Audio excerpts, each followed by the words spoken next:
పిల్ల ఎక్కడికి వెళ్తున్నావు? నా చీర పాతదైపోయింది అత్తయ్య గారు, పక్కింట్లో పనమ్మాయికి ఇద్దామని వెళ్తున్నా. ఏం అక్కర్లేదు, ఆ చీర తీసుకెళ్ళి మన ఇంట్లో పెట్టు, దేనికైనా ఉపయోగపడుతుంది. అది కాదు అత్తయ్య గారు. ఇంకేం మాట్లాడుకో.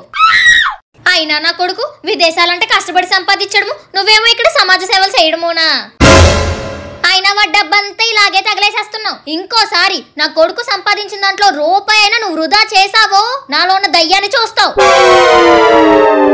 A few moments later. అత్తయ్య గారు, ఇందాకలా అరిచి అరిచి మీకు బీపీ వచ్చేసి ఉంటుంది, ఈ టాబ్లెట్ వేసుకోండి. అవునే పిల్ల, మొన్న నేను బీపీ టాబ్లెట్ల కోసం ఎదిగితే నాకు కనిపించలేదు, నీకెక్కడ కనిపించాయి? ఆ టాబ్లెట్లు ఎక్స్పైర్ అయిపోయాయని పక్కన పడేసాను అత్తయ్య గారు.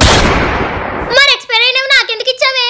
మీరే కదా అత్తయ్య గారు మీ అబ్బాయి సంపాదించిన 1 రూపాయి కూడా వృధా అవ్వకూడదన్నారు, అందుకే మీకు ఇచ్చాను.